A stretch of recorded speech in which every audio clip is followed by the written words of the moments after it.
Hello, everyone. Thank you for joining us today for Pacific Historic Parks History Talk series brought to you in partnership with Edutainment Learning.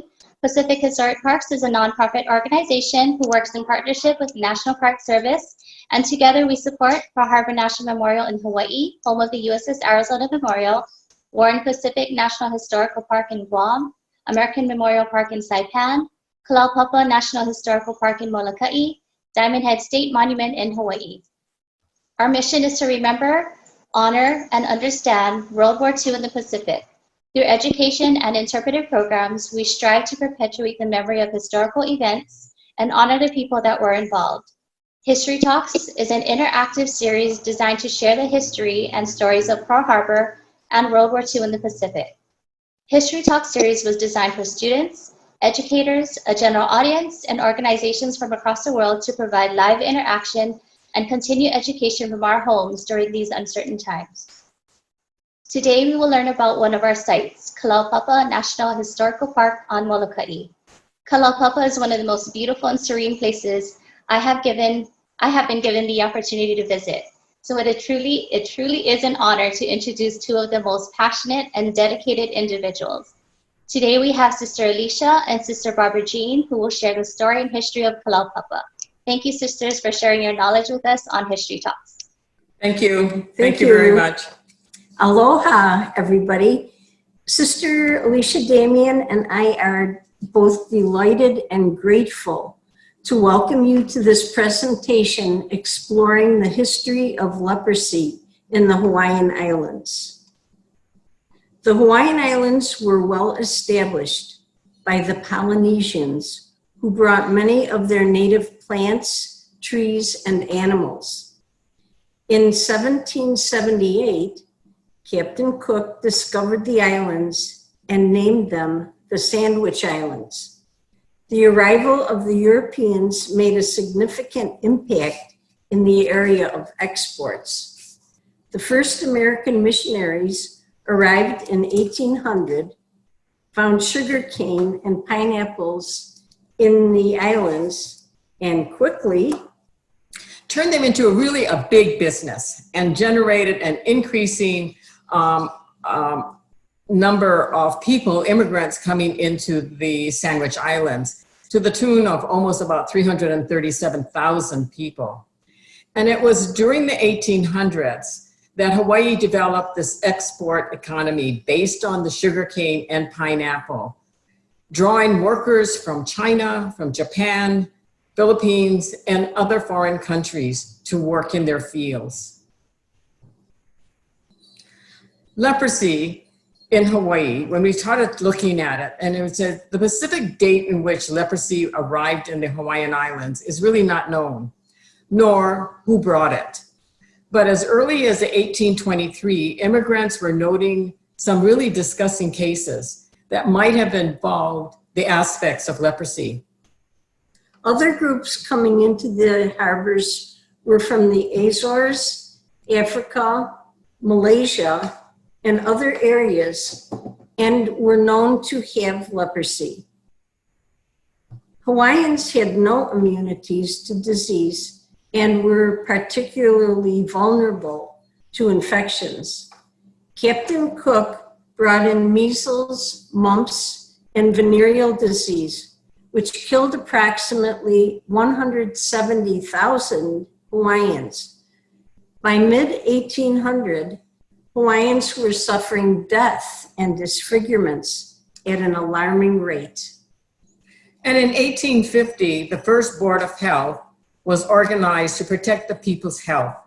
And in 1963, the medical director of Queen's Hospital notified the board and the public of that rapid spreading of a new disease in which many of the Chinese noted to have had it, and the severe disfigurement. So this new disease was called leprosy. And by the Hawaiians, the native Hawaiians, they called it mai pake.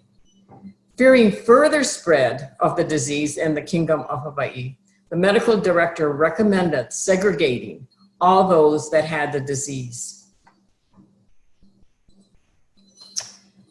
Almost a year later, in 1864, it was noted that leprosy was rapidly spreading to the other islands. At that time, the medical director expressed that there was sufficient cause for alarm and that steps had to be taken to prevent the further spread of the disease. The Legislative Assembly of the Hawaiians passed an act to prevent the spread of leprosy in 1865, which was approved by King Kamehameha V.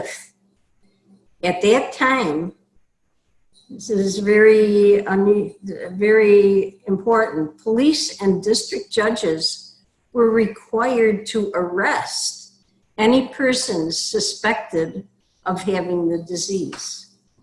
And it was in the beginning of 1865, anyone that was suspected of having the disease of leprosy was sent to the Kalihi Hospital and the detention station in Honolulu.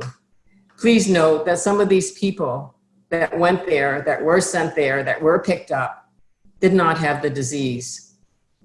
Even though the Kaka'ako receiving station, which was on the same grounds, looked very well kept, cleanliness was not their priority.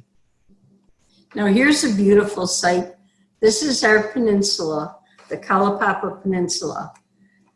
However, the greatest fear was that those who were in the advanced stages of the disease would spread the disease and endanger the health of others.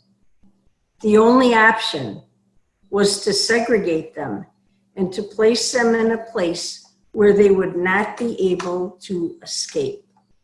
Now, the only place that they found was the peninsula of Kalaupapa, and send them to Kalawao, which is very isolated, which protrudes from the Molokai Island on the north shore.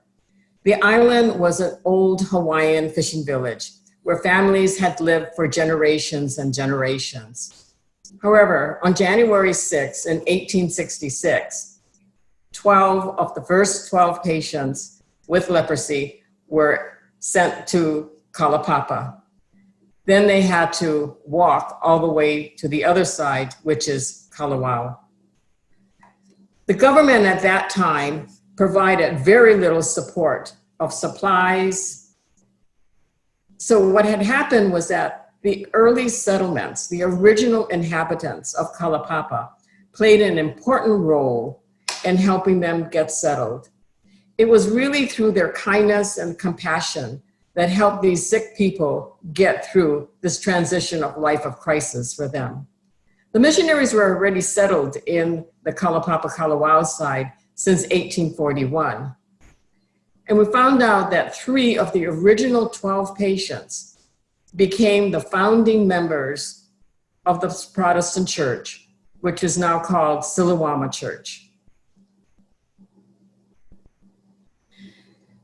In May of 1873, the bishop of the diocese... Well, I'm going to interrupt you once, but just a bit, because All right. I think when you take a look at Kalaupapa, here we were, people with leprosy and people that were originally there, the original inhabitants. And what happened was that they kept sending more patients and more patients to the Kalawao settlement. And finally, it just got overcrowded. And so in January of 1895, the government ordered the original inhabitants to leave the land, which they had occupied for generations and generations. And that is a very sad commentary. It was, because they were there first. Thank you for your interruption. It was very well received. Now, in May of 1873, the bishop of the Diocese of Honolulu expressed to his fellow priests the need to provide spiritual help for the people of Kalaupapa. He asked for volunteers on a 3-month rotating basis. Father Damien was in the group that heard this cry for help, and he was the first to volunteer. He accompanied the bishop on a visit to Kalaupapa on May 10th, 1873. He was immediately struck with the desolate living conditions and the despair of the patients. He decided then and there that he would remain in the settlement. With no house to shelter him, he slept under a pandanus tree next to the small church that had been built a year before in Kalawao. And thus began Damien's ministry in Kalaupapa and Kalawao. It was really a matter of days that Damien, while he was working with the people there, decided, no. You can't have a rotation of priests coming through every 3 months, and it wasn't necessary. So he then notified the bishop and said that he was going to stay there permanently. So he immediately, when he began serving the people by building shelters for them, building homes, helping to dress their wounds, making coffins to bury the dead, Damien was there for them, day or night. The people saw his dedication to serve them and also to serve his God. It was his love for his God that gave Damien the strength to continue to serve the people, both spiritually and physically. Damien had opened several churches on the island of Hawaii. He began seeing some of his former parishioners there in Kalawao. And it was on March 15th in 1976, Damien wrote in one of his letters, "Through daily exposure to this contagion, my health remains good. The number of patients is around 700. We bury a lot, but always as many come to replace those who die." In 1884, at the morning services at his church, Damien addressed the people as we lepers. He had soaked his feet, not realizing how hot the water was, and burnt his feet. He felt no pain, as one was the symptoms of leprosy. He knew then he was one of them. What was happening in the Kaka'ako receiving station back in Oahu? In 1883, the number of patients with leprosy had increased. King Kalakaua and Queen Kapiolani sent out 50 letters to religious congregations, and they asked for sisters of charity to come to the Sandwich Islands to work in the hospitals and teach in the schools. Mother Marianne in Syracuse, New York said yes. However, it was about a month later that she was told that she would be taking care of people with leprosy. And true to her own self, she still said yes. She and 6 other sisters arrived in Honolulu in November 8, 1883 on the SS Mariposa. The next day, she and her sisters went to the Kaka'ako receiving station, and they saw people with leprosy for the first time. After touring the facility, seeing patients on dirt floors, on very filthy mats, with roaches and rats running around, Mother said to the sisters, "We have our work cut out for us." The next day, everyone rolled up their sleeves and started cleaning the place. And you must wonder, where do we get all this information? Well, Sister Leopoldina came probably a year after Mother did, and she began writing a lot of the stories and histories in her journals. But she also wrote that 3 months after arriving in Honolulu, Mother was asked to go to Maui to set up a hospital for Queen Kapiolani. She received word in Maui that the superintendent was afraid of the disease and would not allow the sisters to go and take care of the patients at the receiving station. So Mother said to the Prime Minister, "If the superintendent does not allow our sisters to do what you asked us to do, then we will take all of our sisters back to Syracuse." Well, the sisters are still here. Yes, the superintendent was removed, and Mother Marianne was given full authority to run the receiving station.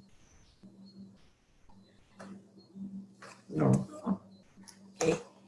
In 1885, because the young girls of the patients were running around the compound, Mother Marianne asked Queen Kapulani to build a house for the homeless female children on the grounds of the convent. In November 1885, the home called Kapulani Home for Girls was dedicated. In 1888, the government looked at the expense of running the Kaka'ako receiving station.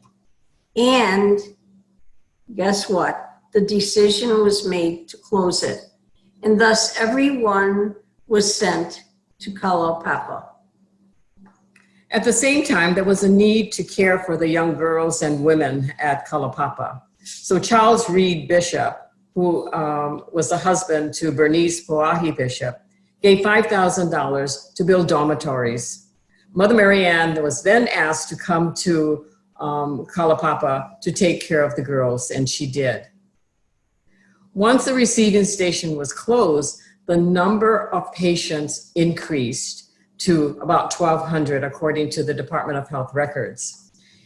Out of that 1,200, there were about 200 young girls and women that were going to stay at the Bishop home. And I was more than surprised that out of the 200, half of them were between the ages of 11 and 15 of age.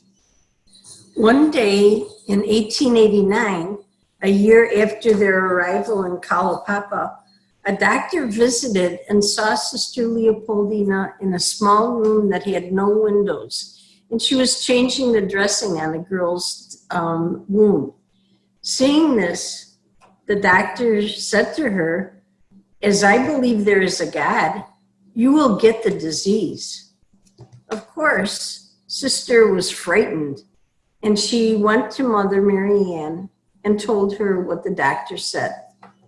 Mother Marianne had a response that was beautiful. She said, "God has called us to do this work, and He will protect us.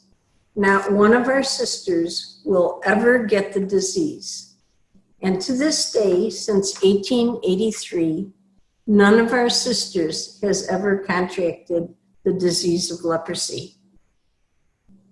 Meanwhile, in 1886, Joseph Dutton, who was a Civil War veteran, responded to an article that he had read about Father Damien and his work here in Kalaupapa.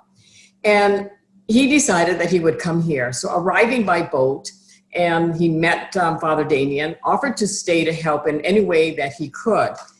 He was a capable, loving brother to Damien, assisting with some of the dressing changes, planting food, building houses, and just being there to help with the church setup and being there to help Damien in doing whatever needed to be done. Damien died about 2.5 years after Dutton came from complications of leprosy, and he was buried where he first slept, under the Padanas tree near to St. Philomena's Church.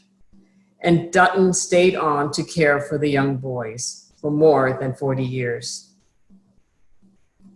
In 1889, Henry Baldwin from Maui had given money to build a home for the boys across from the St. Philomena Church. Mother Marianne was asked to oversee the construction of the Baldwin home for boys. And at its completion in 1894, the Sacred Heart's fathers and brothers came to assist Dutton with the care of the boys. Dutton spent the last 40 years of his life dedicated to caring for those with leprosy. So, you must wonder, how did the patient survive this isolation? It was really that Hawaiian spirit, the spirit of Ohana, the family was very, very strong here. And everybody helped everybody else. You have to realize that 90% of those that were exiled here to Kalaupapa were Hawaiian or part Hawaiian. And as we said in the very beginning, they were so susceptible to any of the diseases because they did not have the immunity or the exposure to it. Damien was persistent in obtaining a lot of the building materials, clothing, and food for the patients. The Board of Health was sending in some rations of meat and taro. but they expected them to really take care of themselves and to go out and to, to do their own fishing and to plant their own food. But life in this, what seems to be a prison, was alive. And one of the patients told me, when he heard that, she says, oh yes, it was a prison. However, it's worse than a prison. And I said, well, what do you mean that it's worse than a prison? He said, at least in prison, there is always that potentially, you could be paroled.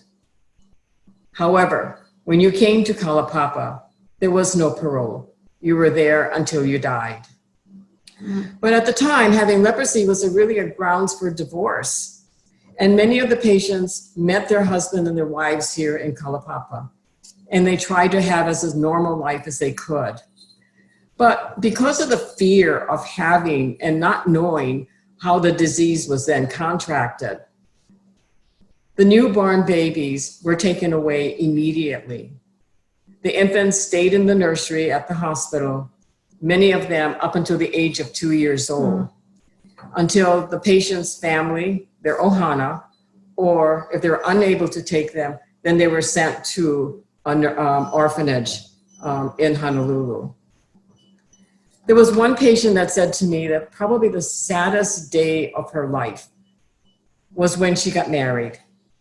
She said her mother was here. She did have family members here that had the disease. But her mother came for it. Her mother did not have the disease. And she said the saddest day of her life was that on her wedding day, she was not able to hug her mother.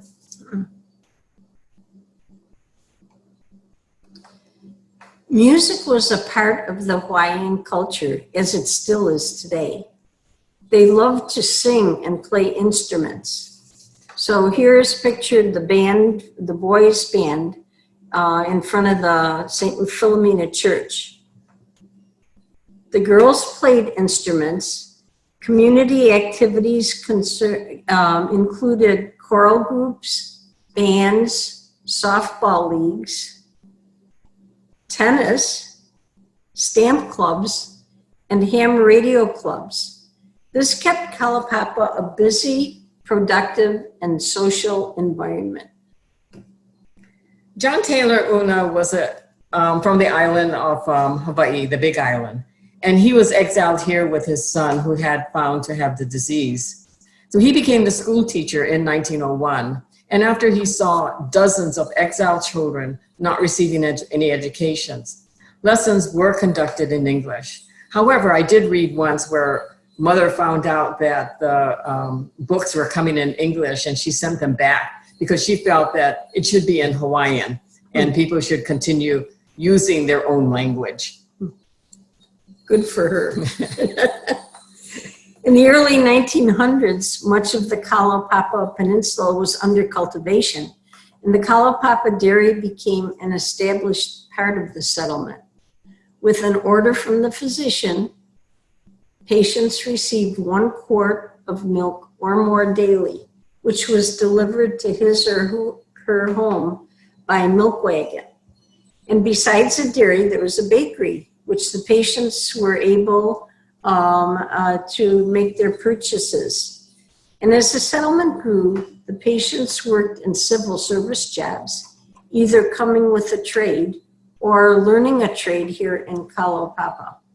They also raised pigs, chickens, and goats, and probably other things. What we have now is the Bayview Complex, and the Bayview Complex was built in the 1901 as a boarding house for those older and helpless patients without any relatives or friends to take care of them. So this was on the Kalaupapa side? This was on the Kalaupapa side. And so what was happening, you have to realize that up until the 1930s, they were living on both sides. But more so, they were building new buildings here on the Kalaupapa side. But what happened in 1904, it just became overcrowded. And so what they ended up doing was to rebuild another one in 1917 to accommodate about 96 patients. And these are the ones that really needed some assistance, but didn't need to be in the hospital. Now, one of the things too that we failed to mention is that a lot of the kukua, or the helpers, family members, husbands or wives came in with the patients to help them through their daily life, and they were here with them. Also, we found out that religion played a very important part of the lives of the patients. You know, that hope for cure was probably their daily prayer. And as time continued, we had so many different religion denominations, such as the Mormons, the Protestants, the Buddhists, came into Kalaupapa to help to support their congregation. Many of the ethnic groups got together frequently. There was a Chinese society. There was also the Americans of Japanese Ancestry Benevolent Society, which met regularly for business meetings, social events, informal work, and Buddhist services. This building, right here, is now the home of the Pacific Historic Parks bookstore. Want to go? Sure. Dr. Gerhard Hansen was a Norwegian physician who had identified the cause of leprosy in his laboratory experiments in 1873. He described it as simple bacteria which attacked the nerves. The bacteria damaged the nervous system, which inflicted pain and numbness to their limbs. It also caused internal and external infections, resulting in high fevers, which at times led to widespread systemic infection and delirium. Mm-hmm. And you're the nurse, so you understand it. In 1941, the treatment of cell phone drugs was introduced in Carville, Louisiana, where the main leprosarium in the country was located. But it took another 5 years before the drug came to Kalaupapa in Hawaii. So Ben, back in the 1930s, and in 32, they built a new hospital because the old one was so old and was deteriorating. So the Board of Health had money to revitalize all of Kalaupapa, which continued probably until the 1938s.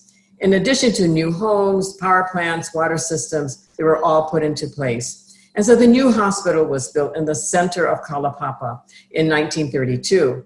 It had 50 beds, also had a nursery, a maternity ward, operating room, dining room, kitchen, nurse's cottage, and a laundry room. But most of the patients were living in their own homes. And so what they ended up doing was building part of it as a new outpatient dispensary unit for the treatment. And in 1990, what happened was that the remaining of the hospital had burnt and had, apologize for that, and had burnt. And what the saddest part about it being burnt is that it ended up having a lot of the medical records in the hospital that also got burnt. Joseph Dutton was hospitalized in Honolulu in 1930 and died in 1931. In 1930, and he, by the way, he said he never would leave Kalawao. So he never came to the Kalaupapa side. In 1932, the Baldwin home in Kalawao was in such a state of disrepair that it was not economical to attempt repairs or improvement. Everyone was moved to the new Baldwin home on the Kalaupapa side. This brought an end to the active Kalawao community. So, today in Kalaupapa settlement is the home of the remaining Hansen disease patients.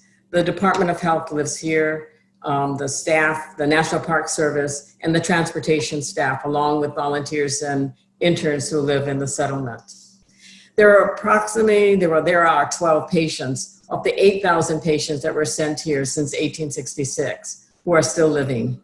50 years ago, the state of Hawaii had passed a bill eliminating that segregation of Hansen disease patients, allowing them to leave Kalaupapa and some of them did. However, majority of them didn't, and they stayed right here because this was the only home that they knew of, and they had lived here for some 20, 30, 40, 50 years. All of the 12 patients are taken care of by the Department of Health. And then we do have a barge, and people wonder, well, okay, how do you get your supplies and where does it come in? Well, the barge comes in once a year for the large items, such as cars, appliances, fuel. Barge Day is like Christmas in the middle of the summer. The whole settlement turns out to see what was brought in and who got it. The barge leaves the pier loaded with machinery, cars that's no longer usable, refrigerators and dryers and things of the like. So how does one visit Kalaupapa? Well, currently the settlement, like a lot of other places, is closed to all visitors because of the COVID-19 virus.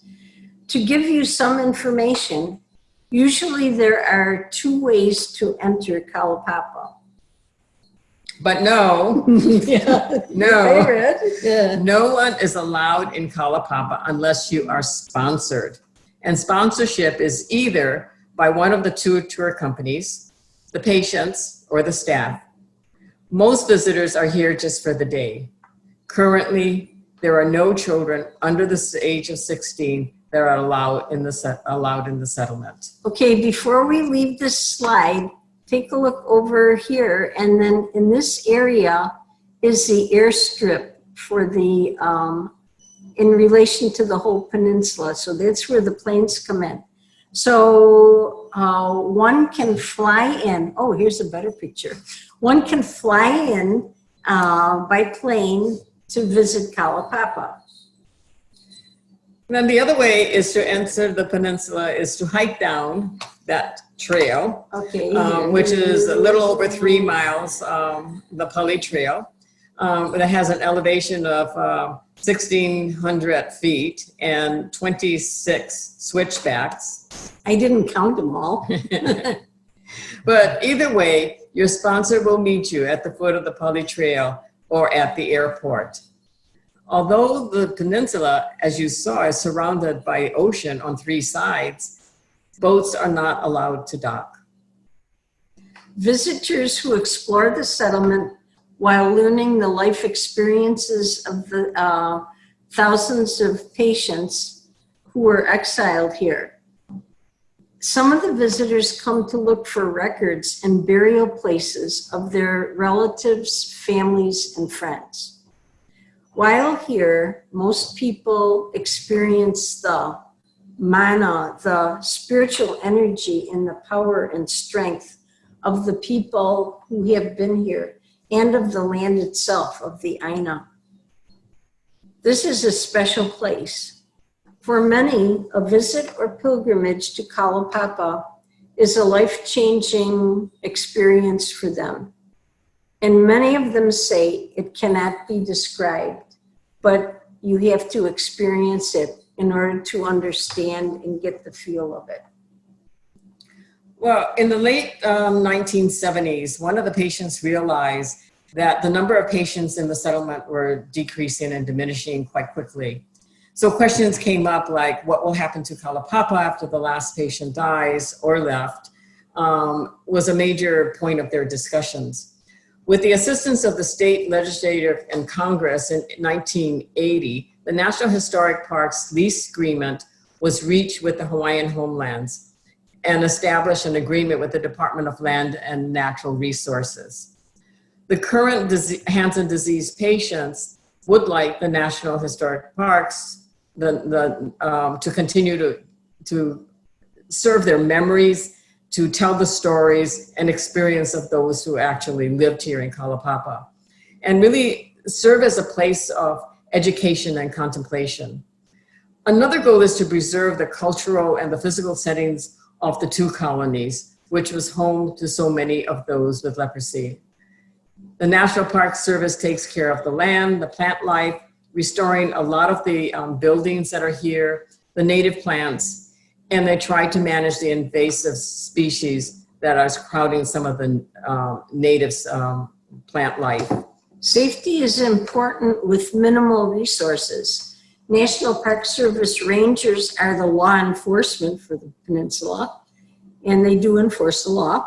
In addition to providing emergency services, the newest and largest structure is the Cultural Resources Management Building, housing and processing the artifacts and archival material, documenting the history of the patients and of the early Hawaiians. The Department of Health responsibility is really to take care of the patients and the patients' houses.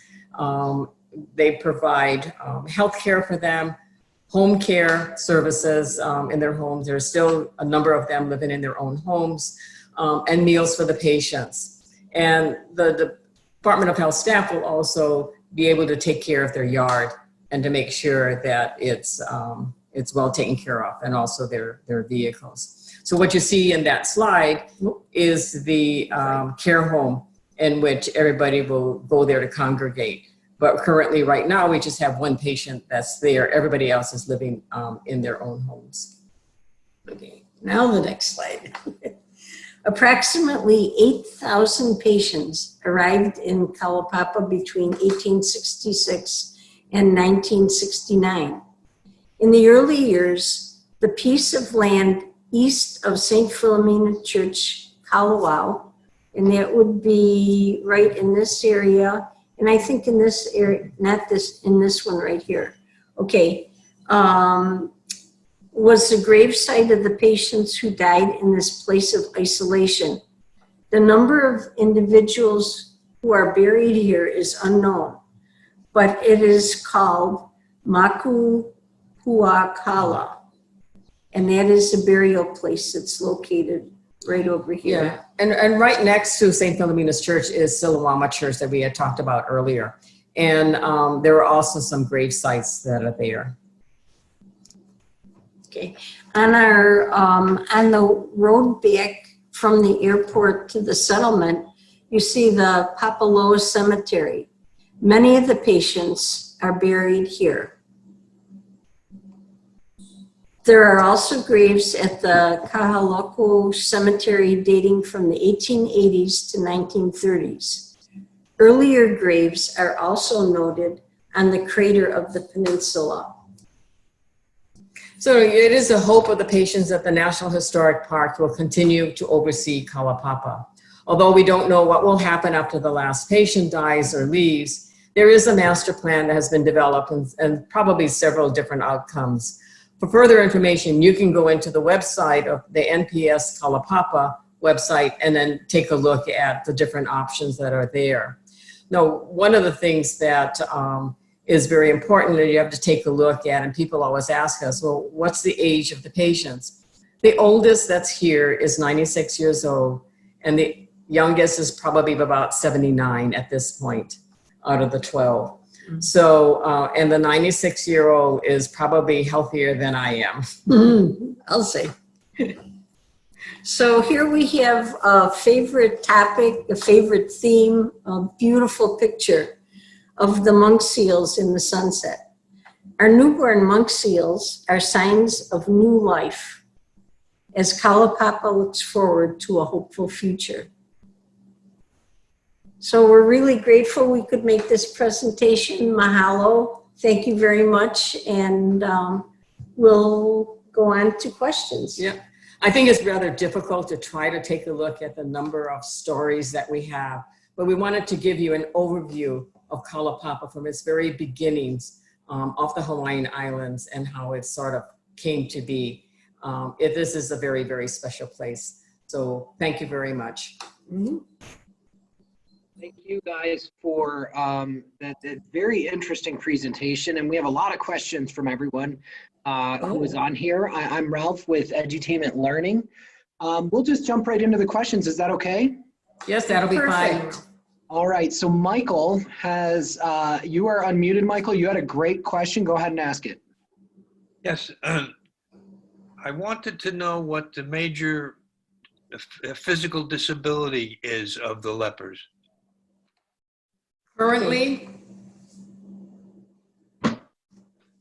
When they first were diagnosed with the disease, when they did not have the medication, what was happening was that there was all this numbness. So you have to realize that the disease started internally and hit all of their nervous systems. So naturally, they didn't have any feelings. That was sometimes what they saw. Some of the earlier signs was red blotches on their skin. So it was like a rash, but they couldn't tell whether or not it was leprosy unless they took a scraping of it, or whether or not it was just an allergic reaction to something else. And up until the 1940s, what you would see also is some of the disfigurement, because it just hit your physical being of you always see those ears and their nose that were just excess. It's bulbous. Yeah, Yeah. that was there, you know. Does that answer your question, Michael? It's a very good one. When you currently, what happens is that since the disease, most of the problems that they have currently right now are the same as any geriatric patients, the elderly patients. So you have hypertension, you have diabetes, you could have kidney problems, you know, anything that chronic diseases that other people have that they would have. Does leprosy sometimes affect eyesight too? It does. One of the things, that's a good point, sister. Yes, it does affect the eyesight. And again, that's probably the internal nerves. So we will go on to the next question. We have a question from Jaden.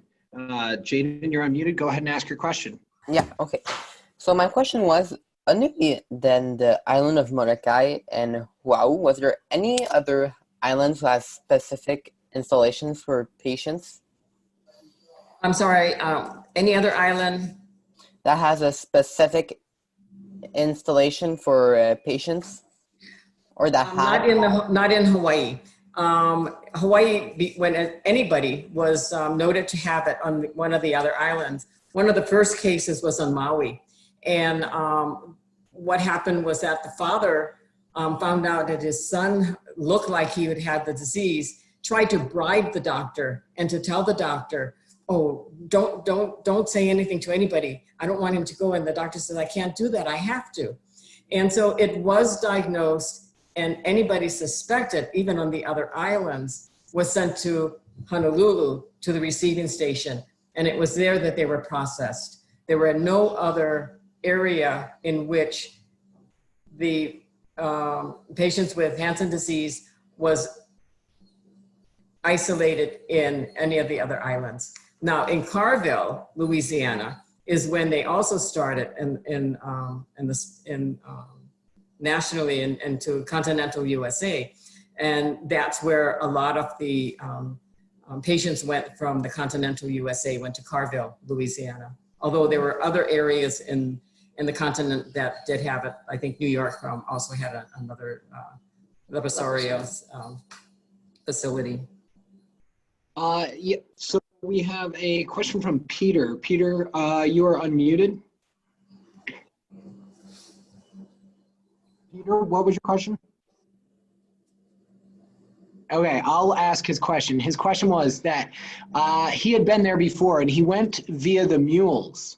Once open to the public again, will the mule trains still be available? Well, that is a big question I think that everybody has, Keto. Thank you for asking. About 2.5 years ago, the bridge was broken because of a huge boulder that came down. And so therefore the mules had stopped until they fixed it. Right now, what they would have to do, and nobody seems to know how long, whether or not they will continue to have it, and whether or not how long it will take to train the mules to come back down. Now, and I know the last time they did that was probably about 5 years ago when the bridge had broken again, but it wasn't out for such a long time. I think it was only 6 months. And it took probably a week for them to train the mules to come back down. So at this point, everything is up in the air. We really don't know. So we have a question from Cami. Cami, you should be unmuted. There might be some tech issues on her side. She wanted to know, is there any predisposition to this disease? There is. Probably about 5% of the population have a predisposition to the disease. And when you take a look at 5 to 6%, that really isn't much.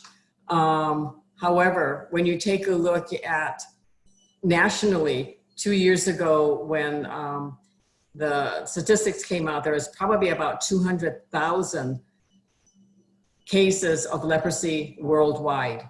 And primarily they were in some of the third world countries. Yeah. It was India, Indonesia, it was still in the Philippines, China and Japan. So yes, you would have to be predisposed to it. Now, one of the things that I had asked was whether or not there were any new cases in Hawaii. And I was told we probably will get maybe about 15 new cases. However, most of them are coming from foreign countries that are being diagnosed now. Mm-hmm. So yes, you have to be predisposed. And that's one of the reasons too, is that you kind of like wonder, there was a family with 8 people in their family, from an individual up to her great grand aunt, her brother, her father, but it was not, and another one had a family of probably 6 or 8, and it was only one person that got it. So, you know, it's really difficult. I mean, there's no screening for it at this day and age. We don't know. And thank you. Thank you very much for taking the time, first of all, for an awesome presentation, and second, for being patient with all of us, with all these questions. This is very intriguing. We have And you with us with our telephone ringing. No, you guys are fine. You guys are popular gals, so people are calling you a lot. We have Don unmuted. Don, go ahead and ask your question. I was just wondering, at the height population, what was the largest number that would have been there at one time? It would have been in 1888 when the Kaka'ako branch hospital closed. And then that would, when they all came over to Kalaupapa, it was about 1,200 altogether. Yeah, when I did my research in the Department of Health, I went to the archives and kind of like looked at it. When Damien first came, it was, and that was in 1873, it was like about 600. And then it got up to as much as what I saw was 800. But all of a sudden, when they closed the Kaka'ako receiving stations, the number I got right after that was 1,200. The youngest person that had came here, according to the statistics, was a 4-year-old. So, wow, that's a lot. We have Scott. We'll go with maybe 3 more questions, and then we understand that you guys have a song prepared for the end, and we're excited for that. Scott, you are unmuted, sir. Go ahead and ask your question. Hello, sisters. Thank you very much for your service in doing this. I actually met Sister Alicia this past December in the gift shop. I was doing a pilgrimage there with some people, so thank you. I had a question about the novel Molokai by Alan Brennert, and to know if you had read it and what you thought about it. I read it, I think, 2 or 3 times. I can't give you any details, but I loved it. And as I read through it, I recognized many of the place names, and I recognized enough that I knew that it was authentic. And I had also heard that he did a great deal of research. He interviewed patients before he wrote the book, and that his story, although it's fiction, is based on a composite of the stories of the patients who were here. And it was some of those incidents that I actually recognized as the story unfolded. There is a sequel to it called Daughters of Molokai. that talks about a child that was born here and then sent to an orphanage and was later adopted. And some of the our tourists that came through said that was a really good book also. It followed. Interesting. We had another question that someone would like me to read. They wanted to know what made each of you decide to spend some of your retirement in Mokokai? How about the whole rest of our life in retirement here? Okay, you go first. Okay, me first. Well, this is unusual. After about 55 years in education, 44 of which were in Western New York, and then I was on a sabbatical. I thought I retired. I got a call to come and help out in a school in Hilo at St. Joseph. So I was 10 more years or so. And when I got near to 75, I decided enough already. I'm going to really retire and leave education to the younger folk. And during the time that I've been in Hawaii, I had come over numerous times to make private retreats over here. And I just, the mana of the place just gripped my heart. And I knew when I left education that this was my destiny. And to continue, I know I'm talking too long, but I get a chance to say this. It's a perfect fit for me. I'm really grateful to be here. Your turn. Oh, gee. I came down for the first time in 1965, and that was before I entered. And I wanted to know, what Kalaupapa was all about. And I loved it here at that time. The sisters met me at the foot of the trail. In the afternoon, the patients, after we had lunch, was sitting on the steps, singing for us all afternoon until I had to then hike back up the trail. Probably in the 80s, when I came back to Hawaii after being on the East Coast for a number of years, I started coming down here because the sisters were getting older. And so we were coming probably once, twice a month to help them with the cleaning and everything else. I got to know the patients, and the patients were just absolutely wonderful. And so in the 90s, I was working full time and was still coming out here. And so finally in 2012, after I was helping the National Park Service look at allowing our sisters to be here as volunteers, I helped them write the agreement with it. And so it was only natural that I would come because I was working with it.